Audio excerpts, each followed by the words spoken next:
Kalau dulu orang mengatakan orang Minang pasti Islam, saya katakan Pak, itu dulu Pak. Yang fakta sebenarnya masih Islam di Minangkabau tuh. Dan itu kejadian di kampung saya Pariaman. Orang Baralek, orang Patang Mukuih, orang Borgen sampai menjelang subuh. Mengaji-ngaji orang di surau di masjid baru berhenti organ tunggalnya. Itu organ tunggal apa itu Pak Ibu sekalian? Dan itu na'udzubillah min dzalik, saya baru tahu orang pesta itu sambil mabuk-mabukan. Apa nggak tahu nenek mama alim ulama cari pandai bunuh kandungnya. Sementara nenek mama alim ulama cari pandai bunuh kandung berkoar-koar adat bersendikan syarak bersendikan kitabullah, syarak mengata adat memakai. Apa iya masih seperti begitu? Lihat peristiwa beberapa hari ini Pak Ibu sekalian di Kota Padang. Mohon maaf, ini bukan buka aib, ini memang faktanya begitu. Untuk apa? Renungan bagi kita bersama. Di Kota Padang kemarin di Kuranji ketangkap nenek ketahuan main remi. Coba bayang lah, bauban lah, karipui lah, kamati main remi, nyoba judi. Di musola sekolah orang mengisap narkoba, memakai narkoba di musola Pak Ibu sekalian. Bayangkan. Innalillahi wa inna ilaihi raji'un. Ya Allah, apa yang terjadi nih di negara Minangkabau ini?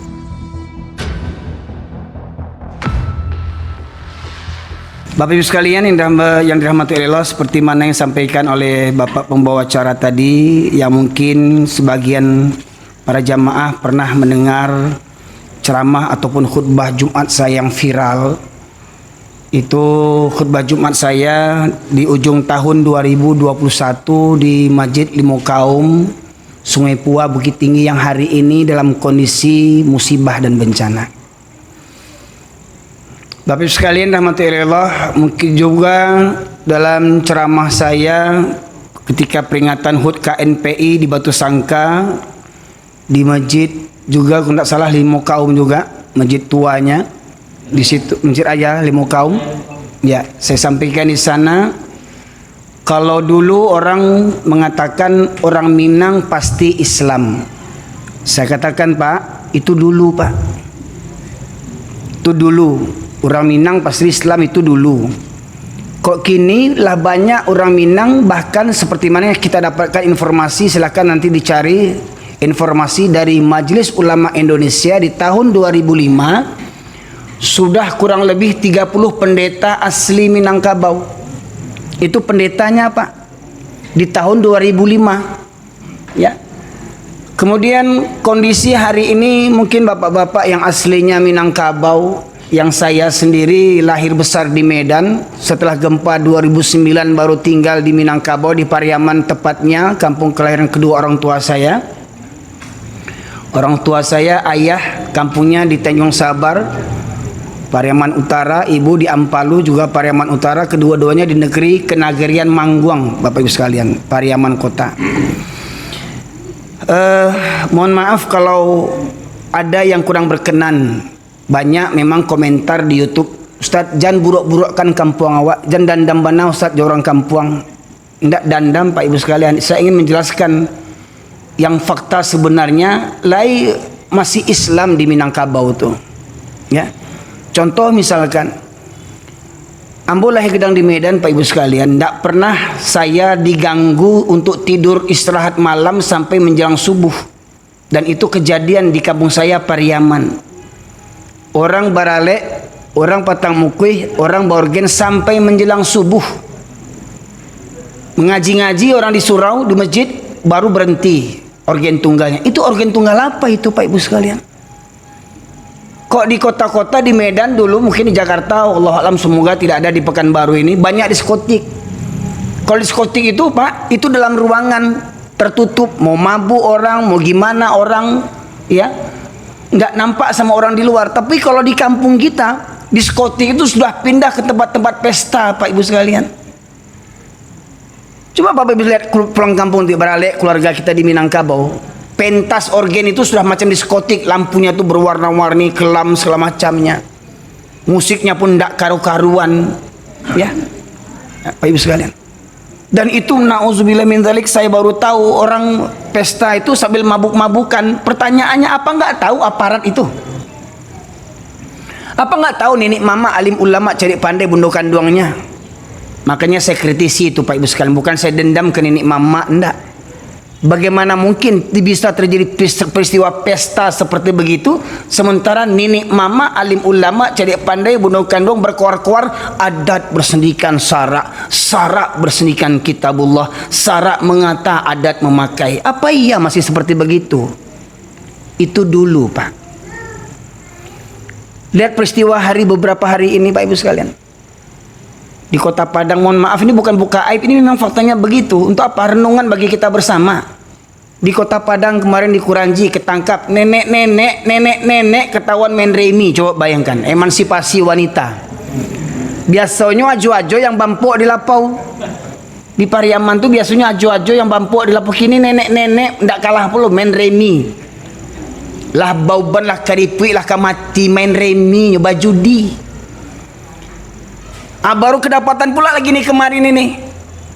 Baru berapa hari ini? Ya. Di musola sekolah orang mengisap narkoba, memakai narkoba di musola, Pak Ibu sekalian. Bayangkan.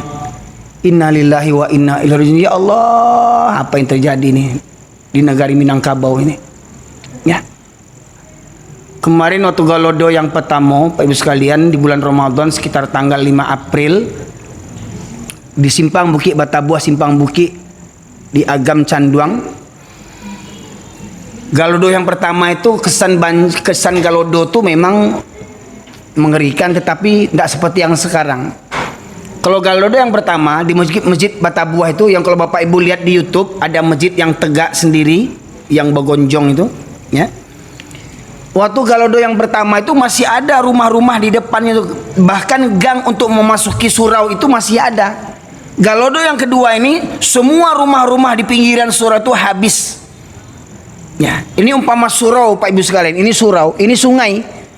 Ya, ada belokannya. Semestinya sungai itu batu yang besar itu akan menghantam musola ini, surau ini. Tapi batu itu berada pas di atas pondasi rumah orang yang hancur ketika itu. Habis rumah itu Pak Ibu sekalian. Batu-batu besar berbelok melewati masjid. Pak Ibu sekalian. Nah pertanyaannya, apakah enggak mengambil pelajaran kita dari itu? Ya. Saya Pak Ibu sekalian lahir besar di Medan, tinggal di Pariaman setelah gempa 2009. Setelah gempa malah saya hijrah ke Pariaman. Karena di awal di tahun 2009 itu saya diundang untuk khutbah Idul Fitri. Kan gempa 2009 itu kan di bulan Syawal itu Pak ya. Sudah lebaran. Di situ saya sampaikan renungan surat Al-A'raf ayat 96. A'udzubillahi minasyaitonirrajim. Walau anna ahlal qura amanu wattaqaw lafatahna 'alaihim barakatim minas samai wal ardh walakin kadzabu fa'akhadnahum bima kanu yaksibun. Allah berfirman yang artinya, kalau sekiranya penduduk negeri beriman dan bertakwa dengan iman dan takwa yang benar. Lah emang ada yang beriman tak benar, bertakwa tak benar? Apa kata Allah? Wa minan nasi may yaqulu amanna billahi wa bil yaumil akhir wa ma hum bimu'minin. Banyak orang yang mengaku-ngaku beriman. Banyak orang yang mengaku-ngaku beriman, padahal mereka tidak beriman, kata Allah. Ini Allah yang menyebutkan Pak Ibu sekalian. Jujur, mari kita introspeksi diri. Indonesia ini memang penduduknya mayoritas muslim terbesar di dunia. Muslim terbesar di dunia itu di Indonesia. Pertanyaannya, benarkah mayoritas muslim di Indonesia ini beriman kepada Allah? Ya. Kalau muslim Indonesia beriman kepada Allah, maka niscaya kekayaan alam ini akan mensejahterakan rakyatnya. Pertanyaannya, sampai hari ini apakah kita sejahtera Pak Ibu sekalian? Timur Tengah terkenal dengan penghasil minyak. Kita ada minyak. Di Timur Tengah ada emas. Kita ada emas. Di Timur Tengah ada minyak sawit. Sini di Indonesia ada minyak sawit. Cukup-cukup di Indonesia ini. Tetapi kenapa kita sengsara di Indonesia ini? Bapak sekalian,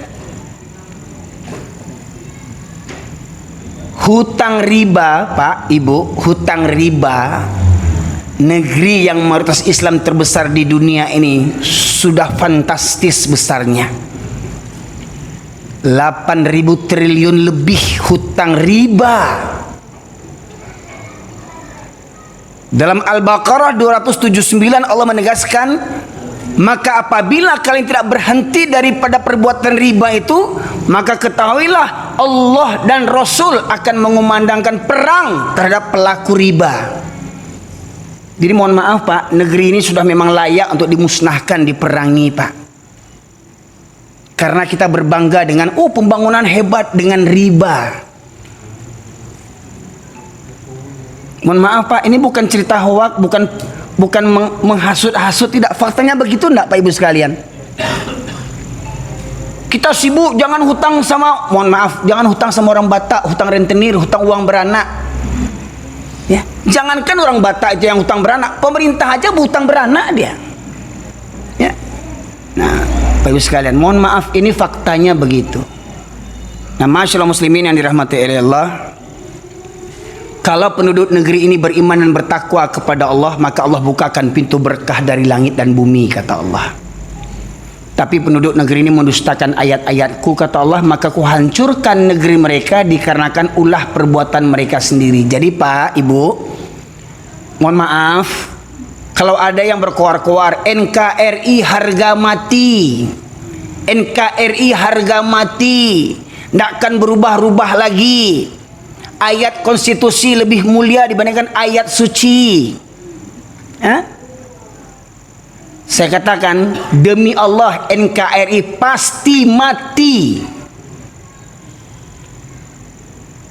apabila mayoritas muslim NKRI tidak bertaubat nasional kepada Allah, karena selama ini kita meninggalkan syariat Allah Subhanahu wa taala.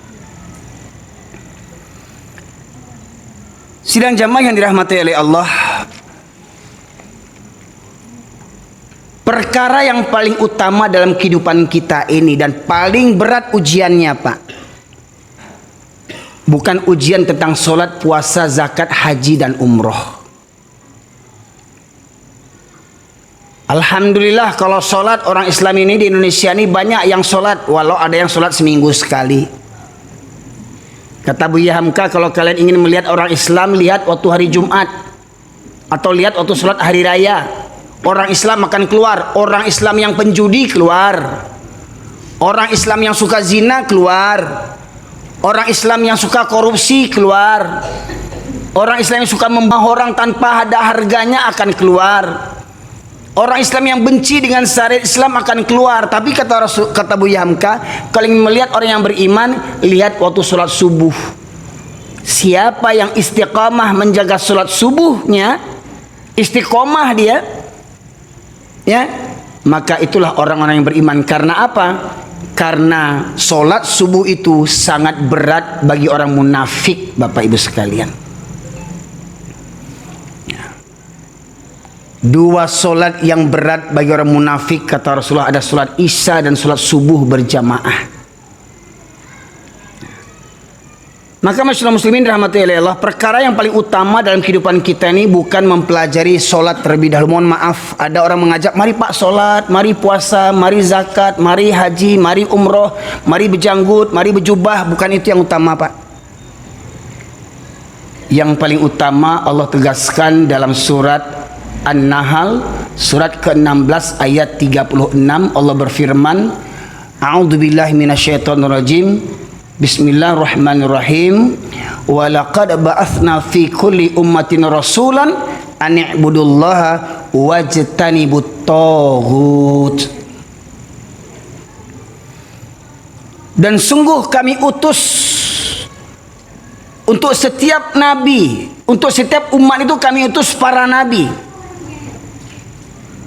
Yang semua nabi itu, ribuan jumlah nabi itu, satu misi dakwahnya, yaitu mengesahkan Allah, mentauhidkan Allah, ijtanibut taghut. Ubudullah wajtanibut taghut. Beriman kepada Allah dan menjauhi taghut, mengingkari taghut, seperti mana firman Allah Al-Baqarah 256, "Faman yakfur bitaghut wa yu'min billah faqad istamsaka bil uratil wuthqa lam fisama laha wallahu samiun alim. Konsep hidup yang paling utama, sembahlah Allah dan jauhilah tagut. Bapak sekalian, kenapa dalam ayat itu Allah sandingkan namanya Allah dengan tagut tandingannya? Mananya apa? Manusia di dunia ini kalau tidak beribadah kepada Allah pasti beribadah kepada tagut. Kalau dia taat kepada tagut berarti dia tidak bertuhankan kepada Allah Subhanahu wa taala. Dan itu tidak bisa dicampur adukkan. Satu sisi beriman kepada Allah, satu sisi beriman kepada tagut, tak bisa dicampurkan. Karena hakikat kalimat tauhid la ilaha illallah itu didahului oleh harfun nafyun dalam kaidah bahasa Arab. Hurufun la, lam alif, la yang maknanya untuk menafikan, untuk meniadakan, untuk menjauhkan, untuk mengingkari, bahkan untuk mengkufuri. Apa yang diingkari? Ilaha, berbagai ilah, Tuhan sembahan selain daripada Allah. Nah, hari ini Bapak Ibu sekalian, banyak yang kita samar-samar tentang ilah sembahan Tuhan itu. Bahkan kita orang Islam banyak beranggapan berhala itu, Tuhan yang batil itu hanya ya berhala. Banyak orang beranggapan berhala itu hanya bebatu-batuan saja. Padahal sebenarnya dalam kehidupan kita Pak Ibu sekalian, banyak orang Islam sudah tidak bertuhankan kepada Allah. Yang pertama Pak Ibu sekalian, rukun daripada tauhid adalah an-nafyu. Lam alif tadi didahului oleh lam alif, an-nafyu maknanya menafikan. Apa ini nafikan? Apa yang diingkari? Berbagai Tuhan selain daripada Allah. Yang pertama, gembong Tuhan kebatilan. Tuhan kebatilan Pak, gembong Tuhan kebatilan adalah iblis, setan, laknatullah alaih. Allah berfirman dalam surat Yasin surat ke-36 ayat 60, Allah berfirman, a'udzubillahi minasyaitonirrajim, alam a'had ilaikum ya bani adam alla ta'budu syaitan innahu lakum aduwwum mubin. Bukankah aku telah ingatkan kepada kalian hai anak keturunan Adam, jangan kalian menyembah setan, sesungguhnya setan itu musuh yang nyata bagimu. Pertanyaannya Pak, adakah orang Islam yang sholat sembari menyembah setan? Adakah orang yang sholat niatnya usolli sholatul maghrib salah satu rakaat ini ya makmuman li syaiton? Tidak ada. Tidak ada orang yang usolinya itu untuk setan. Tidak ada orang yang nawaitunya untuk setan. Tapi faktanya banyak orang yang sholat karena setan. Gimana itu? Kalau memang banyak orang Islam yang beriman, maka tidak akan ada orang Islam yang sholatnya sepekan sekali. Tidak akan ada orang Islam yang sholatnya seminggu sekali. Tidak akan ada orang Islam yang sholatnya hari Jumat saja. Bukankah kita semua tahu Allah mewajibkan kita sholat sehari 5 waktu. Tidak bisa ditawar-tawar lagi. Bahkan orang sakit sekalipun tetap wajib sholat. Tidak bisa berwudu boleh dengan tayamum. Tidak bisa berdiri boleh duduk. Tidak bisa duduk boleh berbaring. Sudah berbaring tidak bisa mengangkat tangan, bisa dengan isyarat. Walau dalam kondisi sakit, terbujur, lemah di tempat tidur, tetap diwajibkan sholat. Bukan begitu Bapak sekalian? Faktanya ketika pesta pernikahan, pengantin laki, pengantin perempuan bangga dengan pakaian adatnya masing-masing. Yang orang Minang bangga dengan suntiang-suntiangnya, gencunya, calaknya, badaknya, make upnya. Yang orang Jawa bangga dengan arangnya, kembennya dan segala macamnya. Ya, bangga dengan prosesi adat. Bagaimana mungkin keluarga awal pembinaan rumah tangga yang diharapkan rumah tangga sakinah mawaddah warahmah, calon ayah, calon ibu mengerjakan dosa besar dengan meninggalkan sholat. Kenapa? Kalau disuruh, pengantin sholat, waktu sholat, ya gimana mau sholat? Ya, gincu ini gimana? Make up ini gimana? Celak ini gimana? Sunting ini gimana? Perlu pula gincu pada sholat lagi. Tidak kurang ajar tuh yang para anak daro tuh. Pertanyaannya itu fakta enggak Pak Ibu sekalian hari ini? merasa bangga orang Islam barale tinggal sholat itu hal yang wajar, dianggap hal yang wajar hari ini. Dosa besar. Lebih besar daripada dosa zina, dosa membunuh, dosa judi, meninggalkan sholat. Dan hari ini hampir rata-rata orang yang berpesta nikah dengan cara adat rata-rata meninggalkan sholat. Coba jujur survei, buat survei Pak Ibu sekalian. Bahkan mohon maaf, di kampung ada yang bertanya dengan saya, Ustadz, gimana cara menjamak sholat asar dengan maghrib? Asar dengan maghrib mau dijamaknya? Pening pula saya jawabnya ini. Ini orang Minang katanya terkenal agamanya hebat. Dia bertanya menjamak sholat asar sama maghrib. Apakah memang karena mereka hebat atau saya yang goblok nih, saya pikir ini. 10 tahun sekolah di pesantren, berdakwah ke Cilacap, ke Aceh, ke Medan, ke Maling Natal, sampai ke Malaysia. Nggak ada orang bertanya di Malaysia tuh menjamak asar sama maghrib. Di kampung orang bertanya. Saya tanya pula lebih dulu, kenapa kok ibu menjamak asar sama maghrib? Ya gimana lah Ustadz. Waktu asar kami pergi ke salon, digincu, di make up, dicelak, disuntiang. Untuk apa? Basumandan kata orang Pariaman. Manta marapulai, mengantar pengantin laki-laki ke rumah pengantin perempuan, basumandan. Tidak terkerjakan solat, bagencu sanggup bersolek, sanggup berjam-jam, solat tak sanggup. Sampai di rumah anak perempuan, anak daro, batam buat tasa, oh goyang-goyang, ibu wirid yasin, iya goyang terus. Pagi baca yasin, tengah hari kesetanan, yuk. Baiklah. Mohon maaf, saya nggak ngadang-ngarang ini, nggak ngada-ngada. Silahkan pulang kampung, kalau sana awak beralek, pulang kampung. Ya, ibu sekalian. Nyaris nggak ada rasa takut kita orang Minang khususnya. Mohon maaf, kenapa saya ulang-ulang kita orang Minang? Karena dengan falsafah tadi, adat bersenikan sarak, sarak bersenikan kitabullah, sarak mengata adat memakai, semestinya orang Minang lah orang yang paling paham dengan Islam. Semestinya. Prakteknya ya. Baik sekalian, nyaris apabila pesta dengan pelaksanaan tata cara adat, nyaris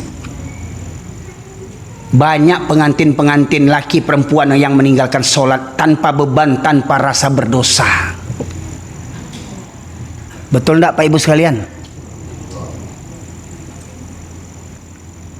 Mohon maaf, padahal ayahnya sudah haji, ibunya sudah hajah, tiap tahun pergi haji, tiap bulan pergi umroh, saking kayanya duit, berkali-kali pergi haji, saking kayanya. Rasulullah saja sekali pergi haji itu, mau habis uang berpuluh-puluh juta, haji berkali-kali. Anak beralek secara jahiliyah juga lagi, tak guna haji itu. Mohon maaf Pak Ibu sekalian. Hilang sirna pahala haji itu, jadi haji mabur jadinya. Karena apa? Pulang haji, hukum Allah kita injak-injak dalam pesta pernikahan anak kita. Bertahun-tahun uang disimpan, berjuta-juta biaya untuk pesta pernikahan, dosa yang kita lakukan.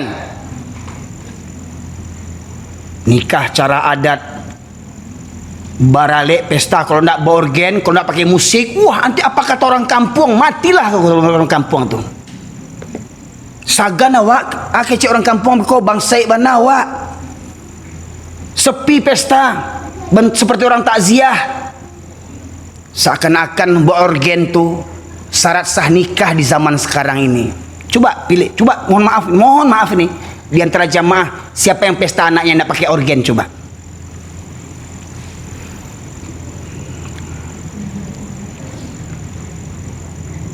Dan itu dianggap lumrah. Ya. Itu yang pertama Bapak Ibu sekalian. Semuanya itu berawal daripada iblis yang menggoda kita. Dari setan itulah sumber kesesatan itu. Apa yang disasar setan? Tadi Tuhan yang batin saya sebutkan tadi. Yang pertama setan, iblis. Yang kedua Yang paling disasar iblis itu, setiap pribadi kita ini disasar oleh iblis ini. Allah sebutkan dalam surat Al-Furqan, surat ke-25 ayat 43, ara'aita manittakhadha ilahahu hawahu. Pernahkah kau perhatikan atau tahukah engkau orang yang menjadikan hawa nafsunya sebagai Tuhannya? Jadi hari ini banyak bahkan orang Islam bertuhankan kepada hawa nafsu. Baik ibu sekalian, mana baik solat laki-laki di masjid atau di rumah? Di masjid. Kalau memang banyak laki-laki di luar sana tahu keutamaan sholat di masjid, saya yakin penuh nih masjid ini. Nggak akan bisa ibu masuk nih. Karena apa? Laki-laki yang mengisi semua. Kalau tahulah laki-laki di luar sana keutamaan sholat berjamaah di masjid, niscaya mereka tidak akan berada bangga cari dunia di luar sana. Mereka akan ke masjid 5 waktu.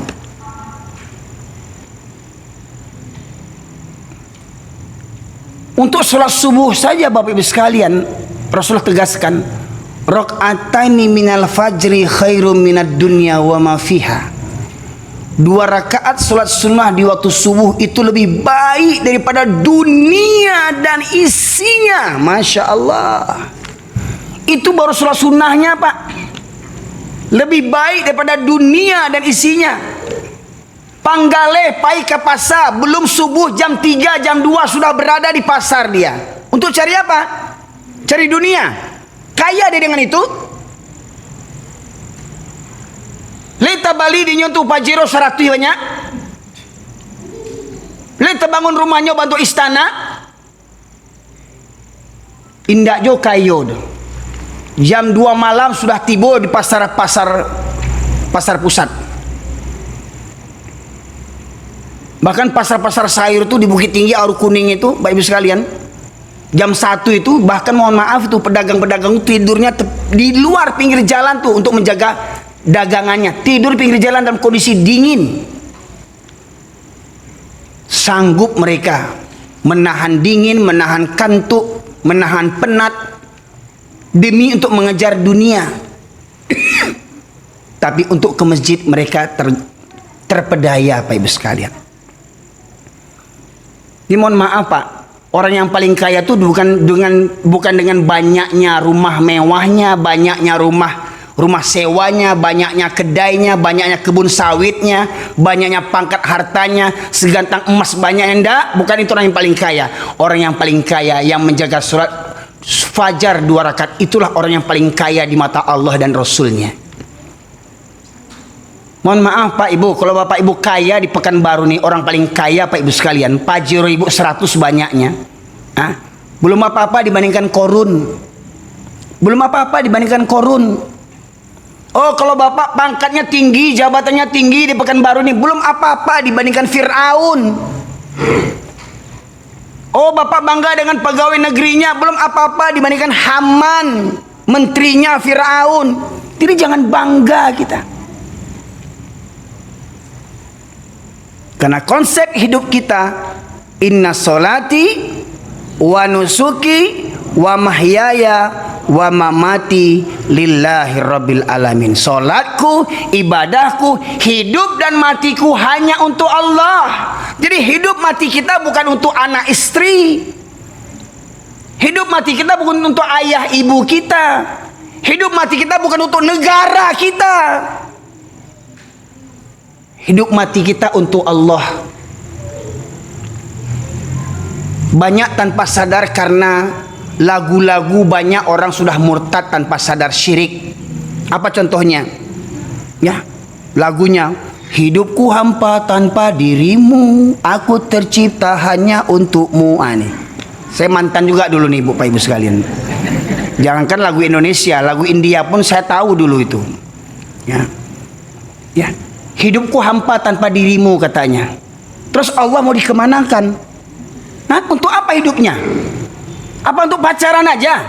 Untuk istri, untuk suami? Hampa dirinya ketika istrinya meninggal, hampa dia. Tidak ada timbul semangat untuk beribadah dia lagi. Pertanyaannya, untuk siapa dia hidup? Putus cinta, bunuh diri. Untuk kemarin tuh di Pariaman. Aku mohon maaf anak orang Pariaman gua. Aduh guru padusi Pariaman kenapa? Karena calon suaminya yang kononnya polisi ya minta syarat orang tuanya bajapui 500 juta. Apa jahanya tuh 500 juta bajapui? Ame sih doangnya. 500 juta bajapuinya. Karena dangkalnya iman, stres seakan-akan tidak ada laki-laki lain, padahal saya masih ada ketika itu tuh. Padahal istri saya baru satu padahal. Ya kan? Mau gara-gara itu orang Minang tuh seakan-akan nggak ada laki-laki lain. Hidupku hampa tanpa dirimu, aku tercipta hanya untukmu. Terus firman Allah, wa ma khalaqtul jinna wal insa illa liya'budun, dan tidak aku ciptakan jin dan manusia kecuali untuk beribadah kepada aku, kata Allah. Dia penyanyi, aku tercipta hanya untukmu. Coba bayangkan betapa syiriknya lagu itu. Tanpa sadar Pak Ibu sekalian, murtad tanpa sadar mereka itu. Hidupnya tercipta hanya untuk pacarnya saja katanya. Makanya tidak heran hari ini orang untuk cari dunia, gunung kan kudaki, lautan ku seberangi, surau terlewati.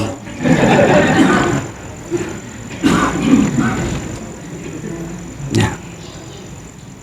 Yang kedua, banyak orang Islam sekarang yang mempertuhankan hawa nafsu. Ya.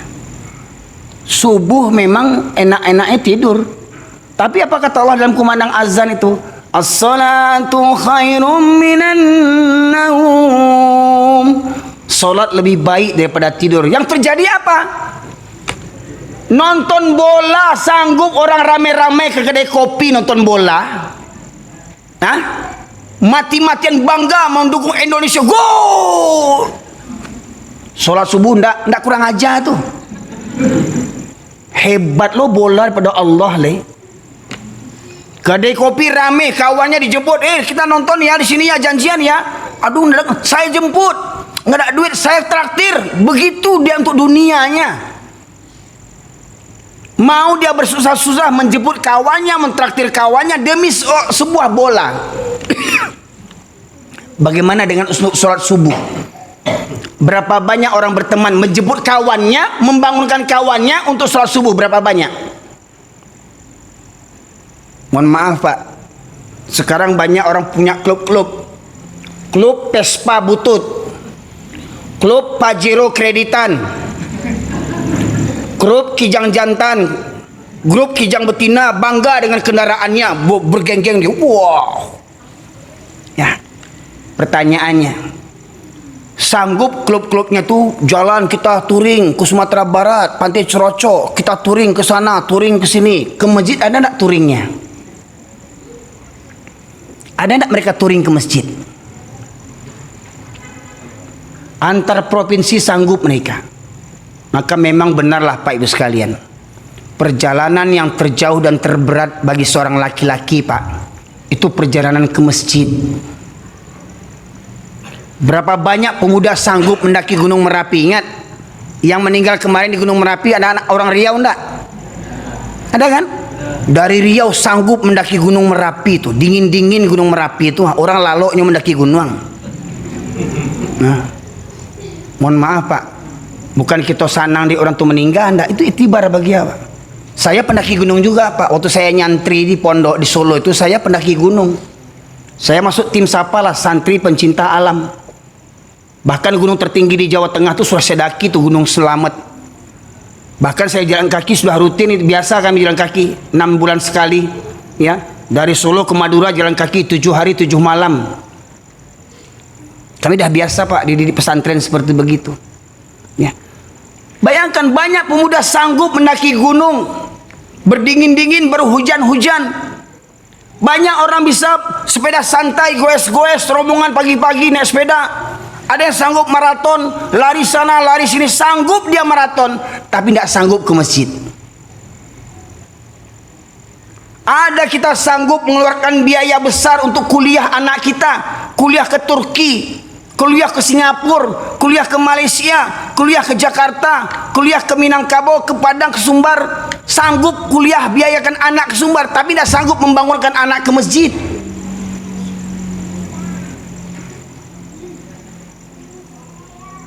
Sanggup kita pergi wisata sekeluarga, nyewa mobil wisata. Atau kalau naik mobil kita, semuanya berangkat. Kakek, nenek, pembantu, bahkan anjingnya dibawa sekalian untuk wisata. Tapi untuk ke masjid, ada nak sekeluarga kita berangkat ke masjid? Nah, coba bayangkan, harta yang Allah amanahkan itu, mobil Pajero, mobil Alphard itu coba dipakai setiap saat parkir di masjid di waktu subuh. Masya Allah, Bapak Ibu sekalian, apa tidak menjadi kendaraan sampai ke surga itu? Ya. Jadi hari ini banyak orang Islam ya yang mempertuhankan hawa nafsunya, lebih senang sholat di rumah dibandingkan sholat di masjid. Padahal di antara hadis-hadis yang Rasul sebutkan, sebaik-baik sholat laki-laki itu yang fardu di masjid, sebaik-baik sholat yang fardu bagi wanita itu di rumah. Tetapi apabila wanita meminta izin kepada para suaminya, pada ayahnya untuk sholat di masjid, kata Rasulullah, jangan dihalangi wanita ke masjid, asalkan wanita itu terhindar pada fitnah. Ya. Jadi kalau ada suami-suami ibu yang rajin sholat tapi di rumah, itu namanya suami solehah namanya itu. Tak kicuh di nantarang, ibu kata orang Minang itu. Suami solehah. Ya. Ada laki-laki rajin sholat tapi di rumah laki-laki solehah. Oh, suaminya kekar, suaminya kuat, bisa lari maraton, bisa mengangkat beban, bisa mengangkat barbel, tapi mengangkat kelopak matanya waktu subuh ndak taloknya mengangkat baraton mato tuh bare itu kan. Hah? Baraton kok. Mohon maaf Pak Ibu, kadang kita lihat di pasar-pasar itu kuli panggul yang bawa panggul barang-barang itu. Ibu mencari, kasihan kita melihatnya itu. Saya mungkin nggak sanggup mengangkat berat yang seperti begitu.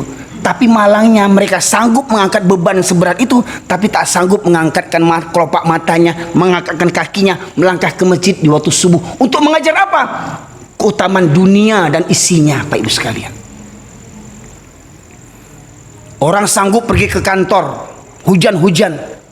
Orang sanggup pergi ke pasar. Mohon maaf Pak, mohon maaf Pak Ibu sekalian. Contoh ini, ada kuli bangunan dapat proyek renovasi masjid. Ya. Ketika masuk waktu sholat, apa kata mandornya? Hei, berhenti kerja, jangan ribut. Orang sholat, kulinya nggak sholat karena dia bukan orang. Loh, batosat kasabana, dah mulai kasar kaji Ustaz kau ya. Loh, firman Allah berbunyi, a'udzubillahi minasyaitonirrajim. Surat Al-A'raf 179.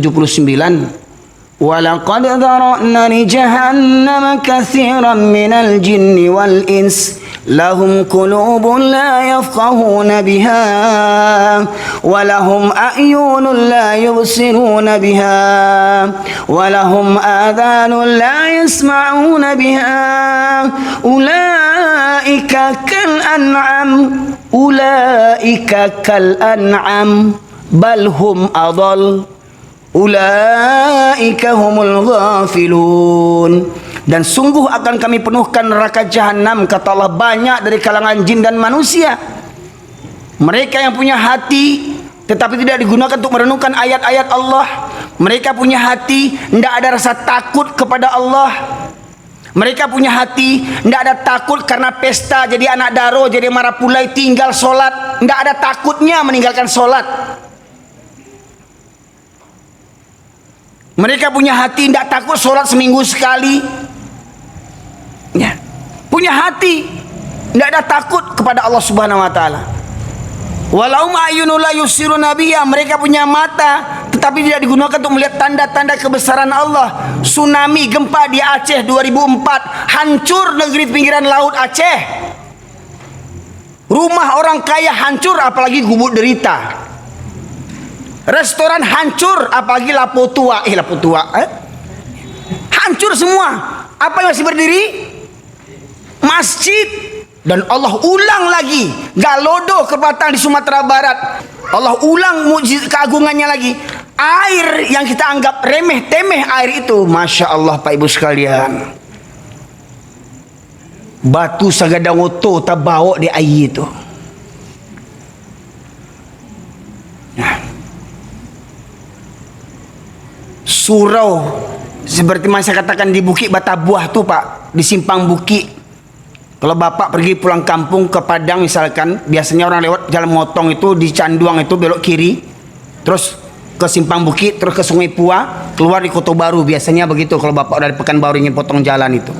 Di Simpang Bukit itu Pak, seperti cerita saya tadi itu.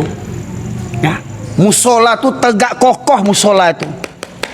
Rumah kiri kanannya hancur. Batu berada di atas pondasi rumah itu Pak. Padahal sungai itu dekat. Ini sungai, ini musola Pak. Musolanya ndak apa-apa, rumah orang hancur Pak. Batu, kayu hancur semuanya. Tidakkah kita mengambil pelajaran daripada itu? Bahkan mohon maaf Pak, mohon maaf, apa-apa sana amboya orang Pariaman mungkin masih tahu ndak atau tahu ndak di Pariaman tuh banyak musajid buka cuman hari Jumat saja. Bapak Ibu sekalian tahu ndak? Di Pariaman pedalaman, Pariaman di luar kota Pariaman, kan kota pemekaran tuh, ada kota Pariaman, ada Padang Pariaman. Kalau Padang Pariaman yang mulai ke bukit tuh, Sungai Garinggiang lah, Sungai Saria lah, banyak masjid yang buka cuman hari Jumat saja. Kalah pula gereja di Medan. Bisa-bisanya hari Jumat masjid dibuka, sudah Jumatan tutup, minggu depan baru buka. Itu masjid atau apa tuh ya Allah ya Rabbi? Astagfirullahaladzim. Miris saya Pak Ibu sekalian. Sudah 1445 tahun hijrah Islam ini, masih ada juga yang kolot pemikirannya lagi, jahiliyah. Masjid cuma untuk sholat Jumat. Pak Ibu sekalian, lagi Pak, mohon maaf Pak, saya lahir besar di Medan Pak Ibu sekalian. Banyak di Medan itu yang mewarnai Medan itu orang-orang Batak Kristen. Kata orang kalau Medan itu banyak Batak ya. Padahal orang Minang banyak situ, Ajo-Ajo Sukaramai banyak situ tuh ya. Ayah ambo diantaranya AS tuh, Ajo Sukaramai, Toke sepatu ya, merek sepatu AS, bukan Amerika Serikat, Ajo Sukaramai. Ayahmu tukang sepatu di Medan dulu ya. Kakak ayahmu dulu buka nasi dekat rumah di pasar pusat, dekat masjid Jalan Haji Agus Salim itu. Masjid apa tuh yang besar itu di pasar itu? Hah? Bukan, ada Aisat, Masjid Al-Irsad. Mande hambo kalau dikenal orang Etek Sinur namanya, Etek Nuraini ya. Ibu sekalian,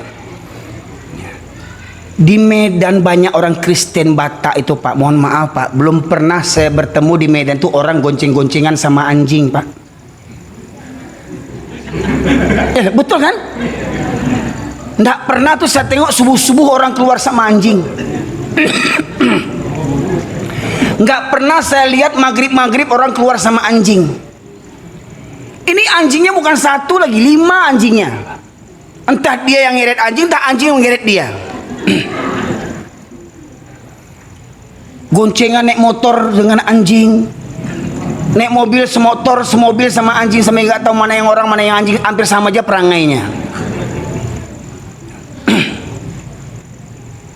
Di Medan sejak saya lahir sampai berjenggot ini Pak, nggak ketemu saya di Medan itu. Tapi mohon maaf Pak, orang Minangkabau Pak, di mawak mulai pijak Minangkabau tuh Pak, ujung ke ujung tasobo orang bergonceng juanjiang tuh. Batu anda Pak Ibu sekalian. Oh kalau ada di Pekanbaru orang keluar juanjiang pasti orang Minang tuh. Betul dah Pak? Mohon maaf, jangan berang orang Minang. Survei silakan. Kalau ada di Pekanbaru orang keluar sama anjing tuh, digoncengnya anjing, dibawanya mobil dengan auto Estradanya tuh, pasti orang Minang. Coba ya. Bapak pergi ke Jambi, ketemu sama orang goncengan soto Juanjiang, pasti orang Minang. Bapak ketemu orang di Bengkulu, goncengan sama anjing, pasti orang Minang. Hebatnya di Medan gak ada yang begitu. Masuk perbatasan Sumatera Utara dan Sumatera Barat, Raupanti dengan batang mais di Kota Nopan, sudah nggak ada orang goncengan sama anjing. Bismillah.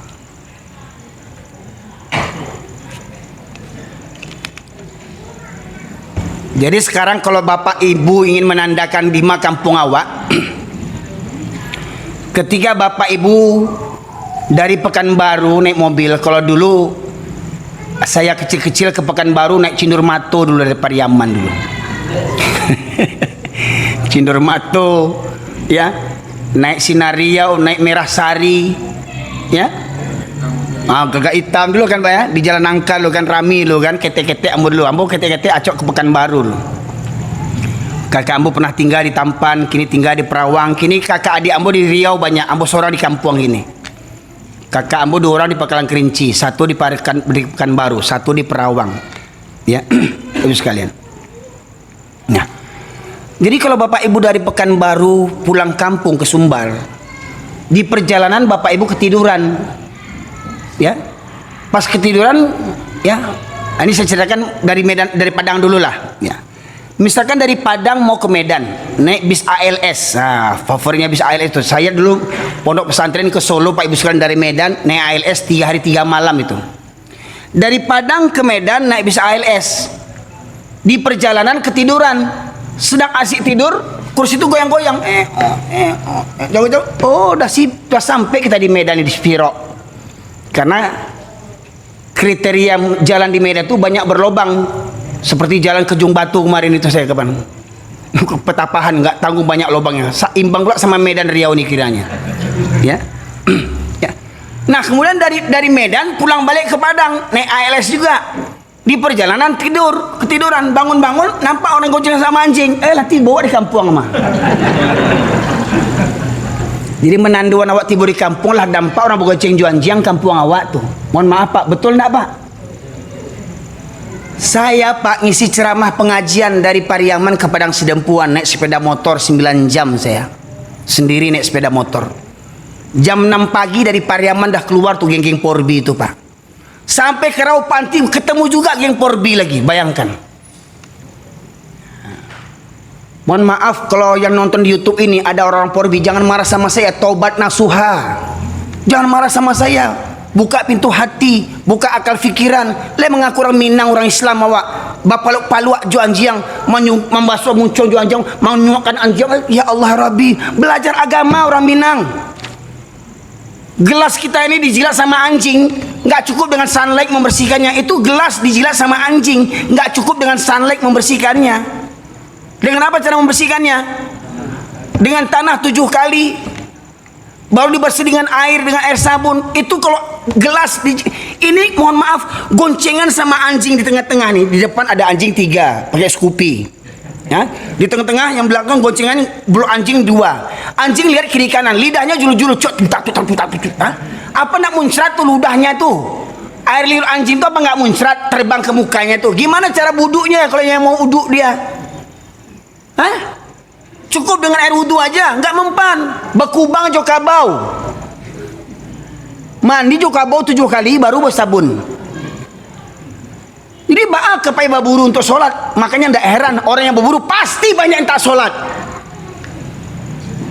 Makanya nak berkawan Juanjiang jo babi bak sholat. Nah, Pak Ibu sekalian, ya, tanda sakratul maut pengajian kita. Jadi orang menilai saya ini kareh, kajian bu kareh. Saya kenapa keras begini? Sebab memang saya sok Pak Ibu sekalian. Setelah saya tinggal di kampung ini, kiranya kampung kita. Pak Ibu sekalian. Nah maka begini saya ceramah untuk apa? Untuk mengingatkan kepada khususnya orang Minang, karena kepada kita semua orang Islam. Ya, mari babaliak ke surau kita. Ramikan surau, ramikan masjid. Hadiri majlis-majlis taklim. Nah, cuman Pak hari ini coba lihat Pak, kita buat pengajian berapa pemuda yang datang? Ya 1, agak 3 pemuda yang lain. Yang lainnya Banyak yang tua-tua. Makanya ibu, bapak, kalau ingin cari menantu, jangan di Bank BRI, jangan di kantor gubernur. Cari menantu di masjid waktu subuh. Siapa yang sering datang subuh, ambil jadi menantu. Walaupun umurnya sudah 65 tahun, 70. Kok ketawa? Saya serius nih, Bu. Saya kok ketawa sih? Saya yakin menantu ibu yang umurnya 60-70 ini akan selingkuh lagi nih. Nggak percaya, cobalah. Setiap subuh akan setia tuh, dipegang terus anak kaki, Bu. Jangan capek benapi ya. Sebab yang hari ini yang meramaikan masjid itu yang sebut memang orang gaek. Mana yang muda? Bapak ibu di rumah punya anak laki-laki, ingat bapak ibu seret anak itu ke neraka nanti. Jangan awak seorang aja nangka surau ingin selamatkan ku anfusakum wa ahlikum naro. Selamatkan dirimu dan keluargamu daripada api neraka. Jangan orang gaek-gaek ke surau, ajak anak, ajak menantu, ajak cucu. Aku ndak manjogan minantu untuk sholat sagan. Si dia wak berang beko sidi ndak semuanya subuh serawa dalam. Ambo sidi jo pak. Kadang ini orang Minang kok, mami nantu nih sagan awak. Hah? Coba bayangkan, ya. Boleh kita tambah sedikit boleh dia. Bayangkan kalau di rumah kita kebakaran jam 2 malam. Jam 2 malam rumah kita kebakaran. Kira-kira bapak ibu lari berdua. Di rumah tuh ada anak, ada menantu, ada cucu, ada kemenakan. Hah? Jam 2 malam terbakar rumah kita. Bapak ibu mau hari kedua aja? Berjago enggak yang di rumah tuh? Minantu sedang lalu, rumahnya kamarnya ber-AC. Sidi, oh Sidi. Dek sangkin saganya ke minantu Dek tahu kata mendaki kita menurun, ketuk pintu pun dengan tata tertib. Sidi, rumah tabaka Sidi. Baik itu menjagoannya. Leta jago minantu tuh. Indah bang menjagoannya. Sidi, itu jagoannya. Kebakaran, enggak begitu? Nah, indah aja tak jago menantu tuh. Entah tolong keluar, tolong, si dia mau tak kurung. Hah? Datang orang kampung didobrak rumah itu jebret. Karena saking kayanya spring bed harganya 20 juta. Selimut 10 juta. Bantal 5 juta. AC 30 juta, saking kayanya. Subuh ndak tak jago ke musaji. Udah didobrak pintu, ndak tak jago Sidi itu. Hah? Kompong selimutnya, cover bednya gua. Sidi, jago Sidi. Ujungnya di mana? Sidi. Itu menjagoannya. Dijejak kaki itu nak. Sidi. Begitu. Jo api dunia cameh awak. Jo api dunia begitu kita membangunkan keluarga kita. Sama api neraka takut enggak? Apa kata Rasulullah? Aku ingin dikumandangkan qomat dan kutunjuk salah seorang menjadi imam dan aku berkeliling kampung sembari membawa kayu bakar. Apabila aku dapati ada laki-laki yang masih berada di rumah sementara qomat sudah dikumandangkan, maka akan aku bakar rumah mereka, kata Rasulullah. Jadi kalau rumah kita di waktu sholat 5 waktu masih ada laki-laki sehat di rumah itu layak dimusnahkan. Bapak Ibu sekalian, pertanyaannya, apa kita rela rumah kita dimusnahkan Allah dan Rasulnya? Ya, maka mari Bapak Ibu sekalian, bayoyo banyinyir kita mengingatkan diri dan keluarga kita agar senantiasa menjaga ketaatan kepada Allah Subhanahu wa taala. Jadi kalau kita ingin keluarga kita orang yang beriman, ingat, orang yang beriman kata Buya Hamka akan ada di masjid setiap subuh. Maka orang beriman akan ke masjid. Innama ya'muru masajidallah man amana billahi wal yaumil akhir. Hanya orang yang beriman sajalah yang memakmurkan masjid. Nah, Pak Ibu sekalian, kiranya kita cukupkan sekian Pak ya. Biasanya begitu ya. Selesai ya kajian ya. Baik, semoga bermanfaat Ibu sekalian. Sambung. Oh, sambung sekete. Ya. Nah, baiklah. Kalau ingin disambung silahkan, nanti kita sambung beberapa menit ya. Nah, kita sholat dulu, nanti kita lanjuti. Untuk sementara, assalamualaikum warahmatullahi wabarakatuh.